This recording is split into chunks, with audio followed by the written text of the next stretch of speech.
আসসালামু আলাইকুম। এইচএসসি পরীক্ষায় তোমরা যারা এ প্লাস নিশ্চিত করতে চাও, প্লাস ভার্সিটি অ্যাডমিশন পরীক্ষার ক্ষেত্রে যারা অনেক ভালো মার্কস পেতে চাও, সবার জন্যই কিন্তু ভোক্যাবস বা সিনোনিম অ্যান্টোনিম খুবই গুরুত্বপূর্ণ। আজকে আমরা 1000 প্লাস ইংলিশ ভোক্যাবস বা সিনোনিম অ্যান্টোনিমস তোমাদেরকে দিয়ে দেওয়ার চেষ্টা করব এই ভিডিওতে এবং পরবর্তী কয়েকটা ভিডিওতে, যেটার মাধ্যমে তোমরা তোমাদের এই পরীক্ষায় অনেক ভালো নাম্বার তুলতে পারবা। ফার্স্টে একটা জিনিস একটু খেয়াল করে দেখো, ভোক্যাবসগুলো জানা এবং বিশেষ করে পরীক্ষার হলে তৎক্ষণাৎভাবে মনে করতে পারলেই কিন্তু আমরা এই নাম্বারগুলো পেয়ে যাই। আমাদেরকে একটা জিনিস খুব খেয়াল রাখতে হবে যে ওরা তোমার কাছে কি সিনোনিম চেয়েছে না অ্যান্টোনিম চেয়েছে, এই বিষয়টা একটু খেয়াল করবা। তোমরা নিশ্চয়ই জানো যে সিনোনিম মানে কিন্তু সেম মিনিং ওয়ার্ডস, এবং অ্যান্টোনিমস মানে হচ্ছে কি যে মিনিংটা অপোজিট, বিপরীতার্থক শব্দ। তাই অলওয়েজ এই বিষয়টা একটু খেয়াল করবা। আমরা আজকে চলো আমাদের ভোক্যাবস জার্নিটা স্টার্ট করি। ফার্স্টে দেখো আমাদের একটা ভোক্যাবস যেটা আছে সেটা হচ্ছে থ্রাইভ। থ্রাইভ মানে কি? থ্রাইভ মানে হচ্ছে কোনো কিছুকে এক্সপ্যান্ড করা, কোনো কিছুকে বর্ধিত করা। এই যে তুমি আমার ভিডিওটা দেখছো কেন? Because you want to thrive your knowledge, তাই না? যে তুমি তোমার নলেজকে এক্সপ্যান্ড করতে চাও, প্রসারিত করতে চাও, বড় করতে চাও, তাই না? ইনক্রিজ খুবই সুন্দর একটা ওয়ার্ড। তারপরে গ্রো, গ্রোয়িং। আমরা ট্রির ক্ষেত্রে কিন্তু গ্রো ইউজ করি, ট্রিটা ছোট থাকে তারপর কি হয়, এক্সপ্যান্ডেড হয়, অনেক বড় হয়ে যায়, তাই না? এবং আমাদের লাইফে কিন্তু প্রবলেমগুলো কিন্তু অনেকটা এরকমভাবেই হয়। এই যে ধরো এইচএসসি পরীক্ষায় তোমাদের এই যে সময়টা এসে পড়েছে, অনেকেই কিন্তু যারা ভালো প্রিপারেশন নিয়েছিলে এখন তোমরা সেটাকে গ্রো করতে পারছো, যাদের খারাপ প্রিপারেশন আছে সেটাও কিন্তু গ্রো হয়েছে। সো ছোট একটা জিনিস থেকে কিন্তু বড় হওয়া, এক্সপ্যান্ড হওয়া, প্রসারিত হওয়াটাকে আমরা কি বলি? গ্রো বলি, তাই না? এটাই হচ্ছে আমার থ্রাইভ। ওকে, এরপরে দেখো স্প্রেড আছে, একটা জিনিস ছড়িয়ে পড়া। করোনা ভাইরাস কি হয়, প্রথমে কিন্তু একজন মানুষ, এই যে তোমাদের এই পরীক্ষা, একটা এইচএসসি পরীক্ষা যেটা হয়ে যাচ্ছে, তাই না, এই কোভিড পরিস্থিতির ভিতরে এটা কিন্তু এক্সপ্যানশন হচ্ছে। এই যে তোমরা নিশ্চয়ই জানো যে একটা নির্দিষ্ট সময়ের পরে এই যে কোভিডের যে প্রসার, এটা কিন্তু কি হয়েছে, এটা কিন্তু আমরা বলতে পারি কোভিডটা স্প্রেড হয়েছে, ছড়িয়ে পড়ছে, তাই না? 2020 সালে কিন্তু এভাবেই ছড়িয়ে পড়লো। ছড়িয়ে পড়ার পরে কিন্তু অনেক মানুষের মৃত্যু আমরা দেখেছি। তাহলে এই যে ছড়িয়ে পড়া মানে কি, সে এক যে এলাকায় ছিল পরে আরেক এলাকাগুলোতেও সে চলে গেল, স্প্রেড করলো। তো এটাকে আমরা বলি হচ্ছে তোমার থ্রাইভের একটি সিনোনিম হিসেবে আমরা এটাকে ইউজ করি। রাইজ, রাইজ মানে কি, কোনো একটা জিনিস বেড়ে যাওয়া।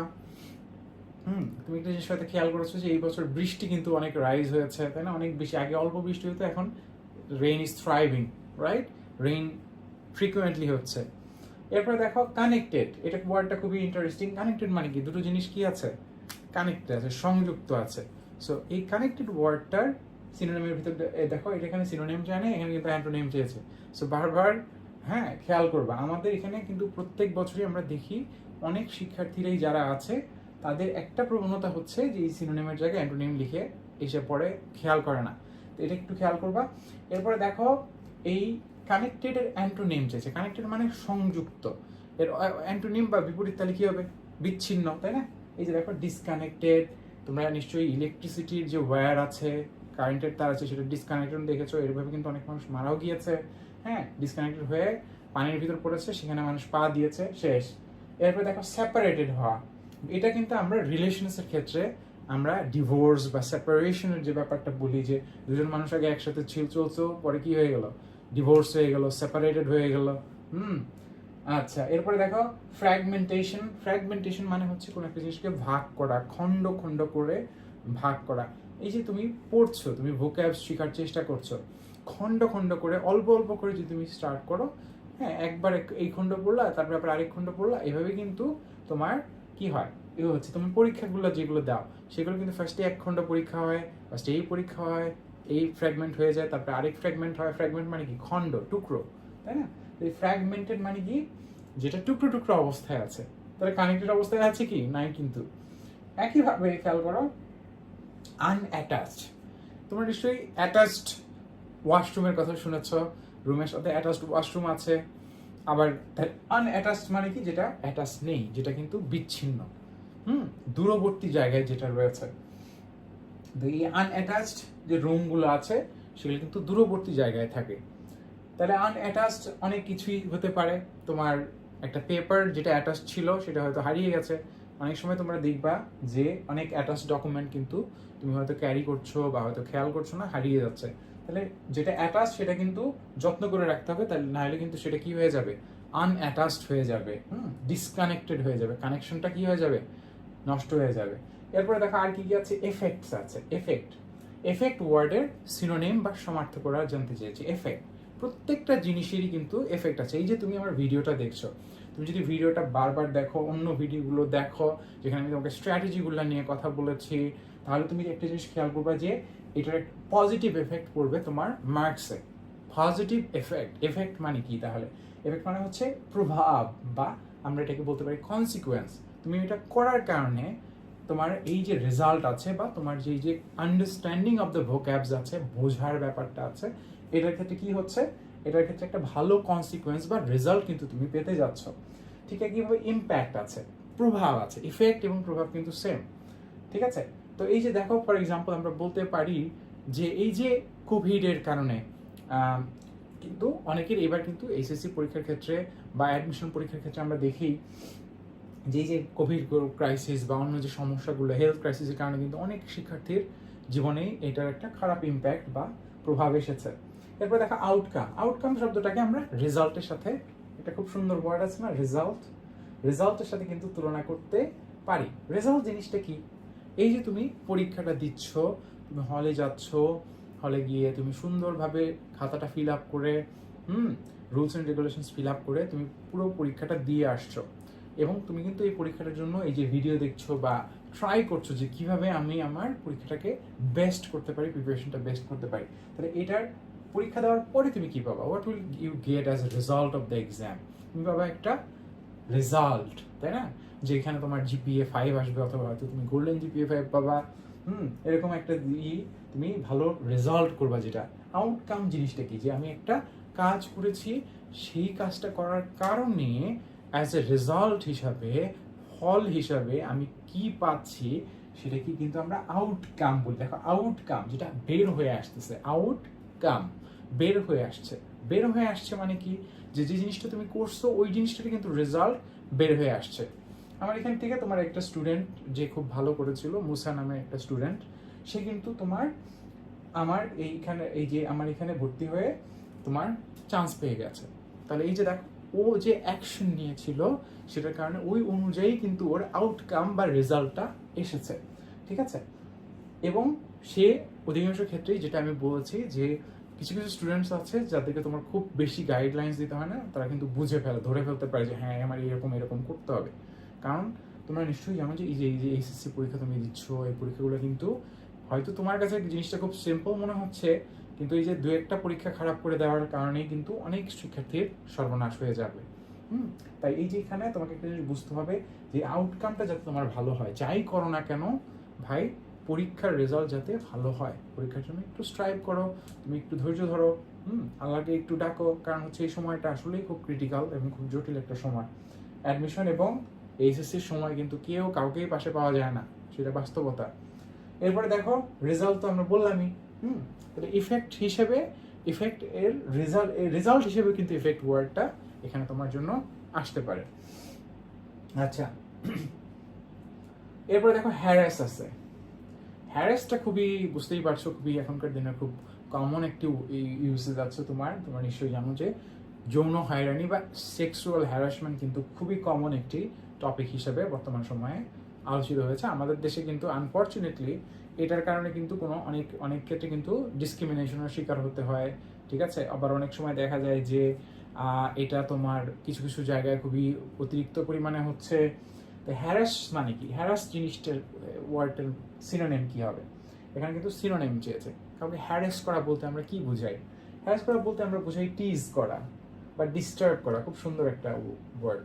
এখন দেখো, তুমি যদি জাস্ট একটা সিম্পল একটা কথা বলি, যে তুমি তোমার এই যে এইচএসসি পরীক্ষাটা ভালো না করো, বা তুমি যদি সিম্পলি আমরা ধরে নেই যে তোমার অ্যাডমিশন জার্নি যেটা আছে, হ্যাঁ, সেখানে যাই তুমি ভালো করতে না পারো, তাহলে কিন্তু তুমি যার কাছেই যাও না কেন, সে কিন্তু বলবে যে তুমি তাকে হ্যারাস করছো। একদম অনেস্ট একটা অপিনিয়ন বলে দিলাম, হ্যাঁ, যার কাছেই যাবা সে তোমাকে বলবে সে হ্যারাস করছে আমাকে। ঠিক আছে, যার মানে সে হয়তো এমন হইতে পারে যে যার দিকে তাকানো যায় না, ঠিক আছে, এরকম একজন মানুষ, কিন্তু সেও তোমাকে বলবে কি যে তুমি তাকে হ্যারাস করছো। সো লাইফে সাকসেসের কিন্তু গুরুত্ব আছে, তো এই জন্য সময় সুযোগ বুঝে ঠিকমতো তোমার যে এই যে একাডেমিক এক্সেলেন্স যে জায়গাটা আছে সেটার থেকে ভালো করো, তাহলে তোমাকে আল্লাহ একটি ভালো পারিবারিক জীবন দিবে, ভালো একটি দাম্পত্য জীবন তুমি পেতে পারবা। কিন্তু এই জন্য তোমার ক্যারিয়ারে সাকসেস অর্জন করতে হবে, ঠিক আছে? সো হ্যারাসের একটা সিনোনিম আমরা পেলাম কি ডিস্টার্ব। এরপর দেখো এই ওয়ার্ডটা একটু ইন্টারেস্টিং, ইনফেস্ট করা, ইনফেস্টিং সামওয়ান, রাইট? ডিস্টার্ব করা, ইনফেস্ট করা। এরপর দেখো এম্বারেস, হয়রানি করা, I was embarrassed by him, ঠিক আছে? এম্বারেসড হতে পারে। এরপরে পারসিকিউট হতে পারে। পারসিকিউট করা মানে হচ্ছে হ্যারাস করা, কাউকে ডিস্টার্ব করা, কাউকে যন্ত্রণা দেওয়া, ঠিক আছে? পারসিকিউট এই হ্যারাসের একটা সিনোনিম। একটা জিনিস একটু খেয়াল করবা, এই যে সিনোনিম এবং অ্যান্টোনিমসগুলো আমরা পড়ছি, সবচেয়ে গুরুত্বপূর্ণ ব্যাপার যেটা সেটা হচ্ছে যে এই সিনোনিমগুলোর তোমার দেখার সাথে সাথে কিন্তু পরীক্ষার হলে মিনিংটা মন থেকে আসতে হবে, আদারওয়াইজ কিন্তু তুমি এগুলো ভুলে যাবা। তাই বারবার এগুলো একটু দেখো। আমরা পরের পার্টে চলে যাচ্ছি। হ্যাঁ, খেয়াল করো, এখানে আমার যে ওয়ার্ডটা ফার্স্টে আছে সেটা হচ্ছে রিমুভ। রিমুভ করা মানে কি? একটা জিনিসকে সরিয়ে ফেলা, তাই না? তো এই যে দেখো, এখানে দেখো কি কি আছে, ইরাডিকেট। ইরাডিকেট মানে কি? ইরাডিকেট মানে হচ্ছে একটা জিনিসকে তুমি দূর করে দিচ্ছ। ইরাডিকেশন অফ পভার্টি আমরা বলে থাকি, এটা কিন্তু খুব ইম্পর্টেন্ট একটা ওয়ার্ড। কি? Eradication of poverty, eradication of ignorance. আমরা কেন শিক্ষিত হই, কেন আমরা বিশ্ববিদ্যালয়ে যাই, কেন আমরা মেডিকেল কলেজে যাই? কারণ আমরা অনেক বিষয় সম্পর্কে জানি না, আমাদের কি আছে, ইগনোরেন্স আছে। সেটাকে ইরাডিকেট করার জন্য, সেটাকে দূর করে দেওয়ার জন্য, রিমুভ করে দেওয়ার জন্য কিন্তু আমরা মেডিকেল কলেজে যাই, আমরা ইউনিভার্সিটিতে যাই, আমরা ইঞ্জিনিয়ারিং ইউনিভার্সিটিতে যাই, যাতে করে আমার যে অজ্ঞতা আছে, যে জিনিসটা আমি জানি না, সেই অজ্ঞতাটাকে ইরাডিকেট করতে পারি। আমি যে আমার যে ভুল আন্ডারস্ট্যান্ডিং আছে সেটাকে আমি ইরাডিকেট করতে পারি। এরপর দেখো আপরুট আছে। আপরুট মানে হচ্ছে তুমি ধরতে পারতে পারো যে একটা জিনিসের যে রুট আছে সেটাকে তুলে ফেলা, ঠিক আছে? তো আমার একটা ঘটনা মনে পড়ে, আমার খুব ক্লোজ একজন প্রতিবেশী আমাদের পাশের বাড়িতেই থাকে। সে একবার একটা কাজ করেছিল কি জানো? আমি অনেকগুলো গাছ গেড়েছিলাম আমার বাসার চারপাশে, ট্রি প্লান্টেশন যেটাকে তোমরা বলতে পারো। তো ট্রি প্লান্টেশন করে ঘরে এসে জানলা দিয়ে তাকাইছি, দেখি যে আমি যে জায়গাগুলোয় এত কষ্ট করে গাছগুলো এত সুন্দর করে গেড়ে আসলাম, পানি দিয়ে আসলাম, সে যখন আমি সেখানে নাই, আমারই কিন্তু বন্ধু আমারই আশপাশে ছিল, সে দেখলাম যে আমার গাছগুলোকে সে আপরুট করে দিচ্ছে, মানে গাছগুলোকে সে শিকড় ধরে তুলে ফেলে দিচ্ছে, বুঝতে পেরেছ? তো সেই আপরুট করার ঘটনাটা কিন্তু আমার এখনো মনে আছে, ঠিক আছে? এবারে দেখো ইলিমিনেট করা। কোনো একটা জিনিসকে তুমি শেষ করে দিলা। শেষ করে দেওয়া মানে কি? ইলিমিনেট করে দেওয়া। তুমি কি জানো যে এই যে এইচএসসি পরীক্ষা তুমি দিচ্ছ অথবা তুমি অ্যাডমিশন পরীক্ষা দিচ্ছ, কি পরিমাণ শিক্ষার্থী এই পরীক্ষাগুলো থেকে ইলিমিনেটেড হয়ে যায়, যারা এই উচ্চ শিক্ষা বা পৃথিবী সম্পর্কে একটা ভালো আন্ডারস্ট্যান্ডিং বা ভালো বুঝ যে পাবে সেটা সে পায় না। এই 1 নাম্বার 2 নাম্বারের কারণে মেডিকেল এক্সামে বা বুয়েটকে যারা ভর্তি পরীক্ষা দিতে পারে, নটরডেম কলেজ বা ভালো ক্যাডেট কলেজের স্টুডেন্টরাও কিন্তু 1 নাম্বার 2 নাম্বারের কারণে এই ইলিমিনেশনের শিকার হয়, তাদেরকে একদম বাতিল করে দেওয়া হয়। এটা কি জানো? যারা জানো না তাদের উদ্দেশ্যে বলে রাখি যে আমি কিন্তু তোমাদের অ্যাডমিশনের গাইডলাইন্সও দিয়ে থাকি। অ্যাডমিশনের জন্য তোমরা অনেকেই আমার কাছে এসেছো। আমি আমার অ্যাডমিশন জার্নিতে বলেছিলাম যেটা, যে 5.5 লক্ষ স্টুডেন্টকে আমি পিছনে ফেলেছিলাম। এখন যদি তোমাদের সাথে আমি পরীক্ষা দিতাম তাহলে হয়তো আরও 1 লক্ষ স্টুডেন্টকে হয়তো বেশি পিছনে ফেলা যেত। এখন অবশ্য প্রাইভেট ইউনিভার্সিটির ট্রেন্ড চলে আসছে, তখন ওইরকম প্রাইভেট ইউনিভার্সিটির ট্রেন্ড ছিল না, বাট আমি পাবলিক ইউনিভার্সিটি আর মেডিকেল কলেজে প্রায় 5.5 লক্ষ স্টুডেন্ট পিছনে ফেলেছিলাম। এবং এখানে আমার অভিজ্ঞতা কিন্তু সব পরীক্ষাতে ভালো ছিল না, আমি কিছু পরীক্ষা খারাপও করেছিলাম, যেগুলো থেকে আমি তোমাদেরকে শিখিয়ে থাকি। কারণ এখানে অনেক স্ট্র্যাটেজি বা কৌশল আছে। যেমন একটা কৌশল তোমাদেরকে বলি, যখন তুমি অ্যাডমিশন পরীক্ষা দিতে যাচ্ছ তখন তোমাকে কিন্তু কোশ্চেন পাওয়ার সাথে সাথে খুব দ্রুত দাগাইতে হয়। তুমি হয়তো মনে করো যে না, আমাকে 1 ঘন্টা সময় বলছে মানে 1 ঘন্টা সময় আমি পাবো। তুমি সর্বোচ্চ যদি পাও 55 মিনিট সময় পাবো ভাইয়া, মানে 5 মিনিট সময় তুমি জীবনেও বেশি পাবা না, মানে এটা ওরা দিবে না তোমাকে। ওরা কোশ্চেন বের করতে সময় নিবে, তুমি হয়তো পিছনের দিকে পড়ছো, তুমি কোশ্চেন পাবা সবার পরে, আবার তোমার কাছ থেকে অ্যান্সার শিটটা নিয়ে নেবে, তাহলে শুরু করবে তোমার কাছ থেকে, তাহলে তো ওখানে তুমি 2-3 মিনিট কম পাইলা, তাহলে তুমি 55 মিনিট সময় পাবা, খুব যদি বেশি তুমি পাও। এবং অনেকে যারা একটু কপাল খারাপ তারা 53 মিনিটসের সময় পায়, 1 ঘন্টা সময়ের জায়গায়, ধরো মেডিকেল ভর্তি পরীক্ষার কথা বলছি। বা অন্য যে কোনো ভার্সিটি অ্যাডমিশন পরীক্ষার ক্ষেত্রে, ইভেন তুমি বুয়েট ভর্তি পরীক্ষার ক্ষেত্রে দেখবে এই ধরনের একটা ডিসক্রিমিনেশন কিন্তু হয়। সো খুব কম সময়ের ভিতরে কিন্তু দাগাইতে হয়।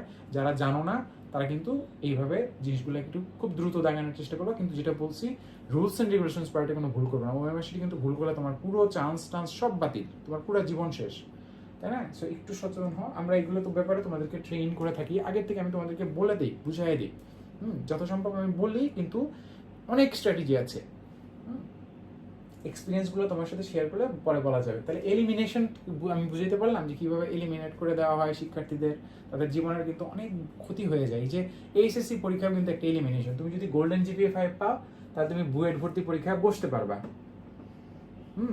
মেডিকেল ভর্তি পরীক্ষায় তুমি অনেক মার্ক আগায় থাকবা অন্যদের চেয়ে, যদি তোমার গোল্ডেন জিপিএ 5 বা দুটোতে 5 থাকে। এসএসসি পরীক্ষা যারা খারাপ করেছ, এখন কিন্তু তোমার এই যে এলিমিনেশন প্রসেসটা চলছে, ঠিক আছে? সো এইচএসসি পরীক্ষাটা খুব ভালোভাবে দাও।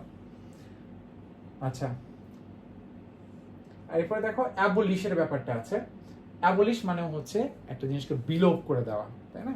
বিলোপ সাধন করে দেওয়া। ওকে, এরপরে দেখো আমরা পরের পার্টে চলে যাই। আনকনশিয়াস একটা ওয়ার্ড আছে, এটা খুব সুন্দর একটা ওয়ার্ড। আমরা আনকনশিয়াস মাইন্ড বা সাবকনশিয়াস মাইন্ড নিয়ে কিন্তু অনেক কথা জানি, তাই না? আমি এখানে তোমার জোসেফ মার্ফির একটি বইয়ের রেকমেন্ডেশন দিয়ে থাকি, যেখানে উনি এই power of your unconscious mind বা সাবকনশিয়াস মাইন্ড নিয়ে অনেক সুন্দর কথা বলেছেন। তো এই যে তোমার আনকনশিয়াস মাইন্ড আছে, সে কিন্তু সবসময় দুশ্চিন্তা করে। এই যে তুমি জানলে অবাক হবা, এই আনকনশিয়াস মাইন্ডের কারণে কিন্তু এই সময় যখন তোমরা এইচএসসি পরীক্ষা পার্টিসিপেট করছো বা তুমি হয়তো অ্যাডমিশন পরীক্ষা পার্টিসিপেট করছো, অনেক স্টুডেন্ট আছে যারা সারা জীবন দেখবা ফাঁকিবাজি করেছে, ঠিক আছে? সারা জীবন সে ফাঁকিবাজি করেছে, কিন্তু এই পরীক্ষার আগ দিয়ে কেন জানি ওর ভিতরে, আত্মার ভিতরে একটা পরিবর্তন হয়ে যায়। ওর অন্যরকম একটা বোধ আসা পড়ে যে আমি যদি চান্স না পাই মানুষ আমাকে কি বলবে।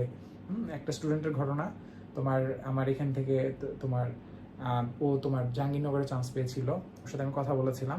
সে বলেছিল যে তোমার প্রথমবার চান্স পাওয়ার পরে যখন ওর বন্ধুরা সবাই ভালো ভালো ইউনিভার্সিটিতে চান্স পেয়ে গেছে, ঢাকা ইউনিভার্সিটিতে চান্স পেয়ে গেছে, ও তোমার জাহাঙ্গীরনগরের জন্য প্রিপারেশন নেয়।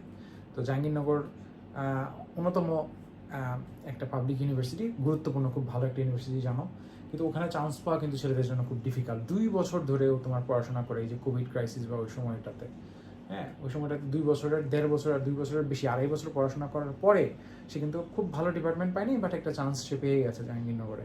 তো এই যে দেখো, তাহলে দেখো সে কিন্তু তার এই আনকনশিয়াস মাইন্ড কিন্তু এই জিনিসটা বুঝিয়ে দিয়েছে, সে কিন্তু দীর্ঘদিন ঘর থেকে বের হয়নি। আর তাহলে এই আনকনশিয়াস মাইন্ডকে তোমার কিন্তু কাজে লাগাতে হবে। আনকনশিয়াস দেখো, আনকনশিয়াস যে এখানে এই ওয়ার্ডটা ব্যক্তিকেন্দ্রিক হিসাবে ইউজ হয়েছে, মাইন্ডের ক্ষেত্রে ইউজ হয় নাই। হ্যাঁ, ব্যক্তিকেন্দ্রিকভাবে দেখো। আনকনশিয়াস মানে কি? যে মানুষটা কনশিয়াস না। কনশিয়াসনেস মানে কি? সচেতনতা, তাই না? তুমি অ্যাওয়্যার আছো কিনা। তো কিছুদিন আগে একটা খুব ইম্পর্টেন্ট জিনিস সম্পর্কে আমরা জেনেছিলাম, যেটা শয়তানের নিঃশ্বাস, তোমরা নিশ্চয়ই জানো। অত্যন্ত ভয়ঙ্কর একটি ড্রাগ। এইটা তোমার এই যে কলম্বিয়া অঞ্চল বা ওই সমস্ত দেশ যেগুলো আছে, যে দক্ষিণ আমেরিকার দেশে, এগুলো দিয়ে তোমার নারীদের সাথে অবৈধভাবে শারীরিক সম্পর্ক করার জন্য এই ধরনের ড্রাগসগুলো ব্যবহার করতো। হ্যাঁ, এই ড্রাগসগুলো দিলে মানুষের যে এই যে তোমার যেটাকে আমরা বলি যে তার যে সেন্সটা থাকে না, এবং তাকে নিয়ে তুমি যাই করতে বলবা সে তাই করবে, এরকম একটা ভয়ঙ্কর ড্রাগ কিন্তু এই শয়তানের নিঃশ্বাস বা ডেভিলস ব্রেথ। তো এই যে আনকনশিয়াস যে মাইন্ডটা আছে, আনকনশিয়াস মানে কি? সচেতন না। এরপরে দেখো, তাহলে ওই তোমার সচেতন হতে থাকে না। এখানে দেখো আর কি কি আছে, এখানে দেখো আছে আমার ইগনোরেন্ট আছে। ইগনোরেন্ট মানে কি? যে জানে না। আনকনশিয়াস মানে কি? যে অজ্ঞান, তাই না? জ্ঞানহীন। তাহলে ইগনোরেন্ট মানেও কিন্তু যে ইগনোর করতেছে, জানে না। এই ভার্সিটি অ্যাডমিশনের সময় তোমরা কি জানো যে কত ধরনের স্টুডেন্ট আছে, কত স্টুডেন্ট আছে যারা এই সময়টা একটু ঠিক কাজ করে ভার্সিটিতে চান্স পেয়ে যায়, মেডিকেল কলেজে চান্স পেয়ে যায়, ভালো ভালো ভার্সিটি, ঢাবি জাবি, হ্যাঁ ডিএমসি, এগুলোতে চান্স পেয়ে যায়। আর কিছু কিছু স্টুডেন্ট আছে তারা ইগনোরেন্ট, তারা জানেই না কিছু, হ্যাঁ তারা ওই রকমভাবেই চলতে থাকে, এত বড় সুযোগগুলো নষ্ট করে, বুয়েটে চান্স পাওয়ার সুযোগ নষ্ট করে, বুঝে সারা জীবন ফাঁকিবাজি করছে। এরা ইগনোরেন্ট। ইনডিফারেন্ট দেখো, এটা দেখো, সে ডিফারেন্স খুঁজে পায় না। উচ্চশিক্ষা কেন দরকার? কারণ তোমার নিজেকে ডেভেলপ করতে হবে, তোমার বুঝতে হবে অনেক কিছু। শুধু ভার্সিটির উপর ডিপেন্ড করার বা মেডিকেল কলেজের উপর ডিপেন্ড করার কথা আমরা কিন্তু বলবো না, ঠিক আছে? হ্যাঁ, কারণ হচ্ছে পাবলিক হিসেবে বলছি, দেখো ইনডিফারেন্ট হয়ে আমি যদি জাস্ট ইউনিভার্সিটি টিচার, আমি ধরো বুয়েটে চান্স পেয়েছি, আমি এখন বুয়েটে চান্স পাওয়ার পরে কি করলাম? আমি বসে থাকলাম যে না, আমার টিচাররাই আমাকে সব কিছু শিখিয়ে দিবে। হ্যাঁ, তাহলে কিন্তু হবে না। আমাকে কিন্তু ইনডিফারেন্ট হওয়া যাবে না, আমাকে কিন্তু এরকম হ্যাঁ আমি ডিফারেন্ট করলাম না, পার্থক্য করলাম না, হ্যাঁ বেখেয়ালি হয়ে রইলাম, তাহলে কিন্তু হবে না, আমাকে নিজ উদ্যোগে শিখতে হবে। আচ্ছা, এরপর দেখো ইউ আনইনফর্মড। অনেক মানুষ আছে না আনইনফর্মড, তারা জানেই না। এই যে কোভিড ক্রাইসিস আবার শুরু হয়ে গেছে দ্বিতীয়বারের মতো, মানুষ কিন্তু আনইনফর্ম, তাদের কোনো সচেতনতাই নেই, ইনফর্ম না। এরপরে দেখো ইনসেন্সিবল, সেন্স নাই যার, এই আনকনসিয়াসনেস নাই যার, এবং ইনসেন্সিবল যার সেন্স নাই, same, both of the words mean the exactly same thing. Alright, এরপরে দেখো মেজার। এই মেজারটা আসলে অ্যাকশন কেন্দ্রিক মেজারের দিকে নেওয়া হয়েছে। অ্যাকশন কেন্দ্রিক মেজার, অ্যাকশন শব্দটার সাথে তোমরা নিশ্চয়ই পরিচিত আছো, অ্যাকশন কাজ করা, যে what measure did the government take to eradicate the problem of poverty. Measure মানে কি, সে ব্যবস্থাটা কি নিছে, what measure did the government take to you know to solve the problem of coronavirus. They promoted vaccination. Okay, so measure মানে কি, ব্যবস্থা, কোনো একটা অ্যাকশন নেওয়া। দেখো স্টেপ, অ্যাকশন, অ্যাক্ট, ডিড, এই যে দেখো did, what are his deeds, good did, bad did, আমরা বলি না ভালো কাজ খারাপ কাজ, হ্যাঁ গুড ডিড মানে কি ভালো কাজ, ব্যাড ডিড মানে খারাপ কাজ।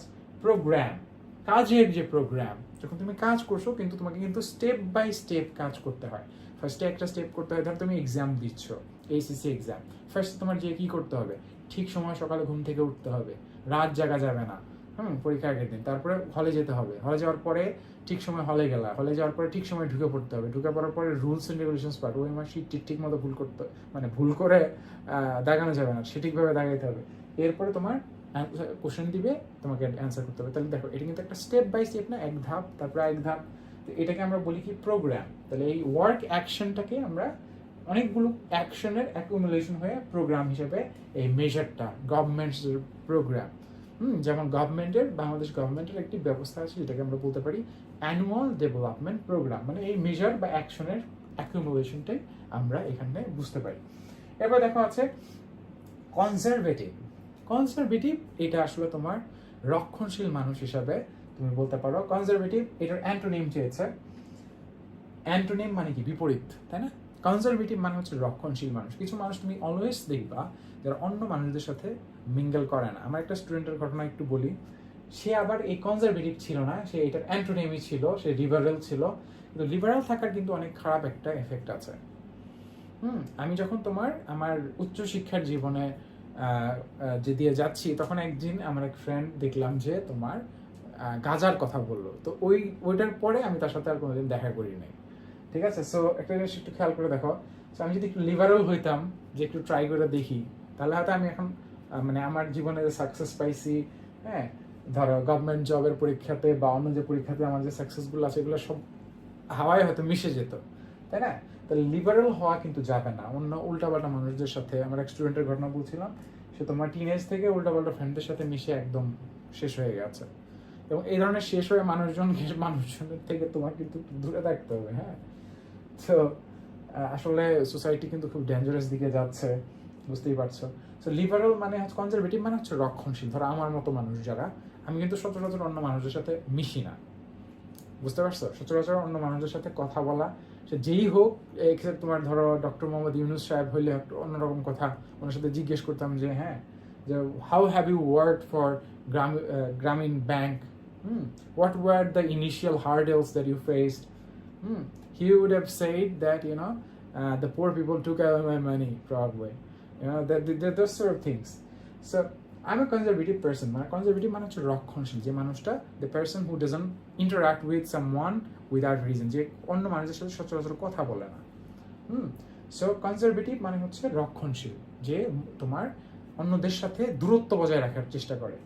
আর লিবারাল মানে হচ্ছে মুক্ত মনা, সে সবার সাথে মিশবে, এই যে হ্যাঁ, যার কোনো শৃঙ্খলা মানতে চায় না, যারা লিবারাল, মুক্ত মনা, আনপ্রেজুডিস, টলারেন্ট, আবার এনলাইটেন। দেখো এই খুব সুন্দর একটা পদ দিয়েছে, এনলাইটেন মানুষজন। আমাদের দেশে কিন্তু রিলিজিয়াস আউটলুক বলো, ম্যারেজ বা রিলেশনের ক্ষেত্রে কিন্তু একরকম। তুমি যদি কানাডাতে যাও সেক্ষেত্রে কিন্তু একরকম। ওখানে কিন্তু তোমার মানুষজন কি করতেছে, মানুষজন তোমার ড্রেস না পরে হাঁটতেছে, ইটস নর্মাল। এটা তাদেরকে কেউ কিন্তু তাদেরকে ওইভাবে যে এই করবে না। তাহলে এই ধরনের জিনিসগুলো তাদের ভিতরে কি আছে, এক ধরনের তুমি বলতে পারো যে তারা লিবারেল হয়ে গেছে। আমাদের কিন্তু কনজারভেশনটা এখনো সোসাইটি, ইন্ডিয়ান সোসাইটি জুড়ে এই ধরনের কনজারভেটিভ অ্যাপ্রোচ কিন্তু আমাদের সোসাইটিতে রয়েছে, যেটা কিন্তু আমার ভালো। ইসলামিক আমরা নিয়মকানুনগুলো মেনে চলছি, গুড, তাই না? আচ্ছা, তাহলে আমরা দেখো অনেকগুলো ভোক্যাব সম্পর্কে জানলাম। আমাদের ফার্স্ট পর্বটা এখানেই শেষ করছি। তোমাদের উদ্দেশ্য শুধু একটা কথাই বলবো, যতগুলো ভোক্যাবসগুলো আছে, ওয়ার্ডসগুলো আছে, সেগুলোকে বারবার একটু গো থ্রু করো। এখানে কিন্তু তুমি যদি তোমার এইচএসসি পরীক্ষায় পার্টিসিপেন্ট হয়ে থাকো, সাথে তুমি 7 পেতে পারবা। তুমি যদি ডিইউ, জিইউ বা অন্য কোনো জায়গার অ্যাপ্লিক্যান্ট হয়ে থাকো, এই ভোক্যাবসগুলোর না কিন্তু তোমাকে অনেক হেল্প করবে। তুমি কিন্তু ওখানে যে অ্যালোকেটেড মার্ক আছে, অনেক সময় 8 মার্ক অ্যালোকেটেড থাকে, অনেক সময় তোমার আইবিএতে মার্ক অ্যালোকেটেড থাকে 8, আইবিএতে তোমার 10-এর উপরে মার্ক অ্যালোকেটেড থাকতে পারে তোমার জাস্ট ভোক্যাবসের উপরে। হ্যাঁ, তো একটু সুন্দরভাবে ভোক্যাবসগুলো বারবার দেখো এবং অর্থ বুঝে এই জিনিসগুলো পড়ো, তাহলে ইনশাল্লাহ তুমি অনেক ভালো করবা। আল্লাহ তোমাদের পরীক্ষা অনেক ভালো করুক। আল্লাহ হাফেজ।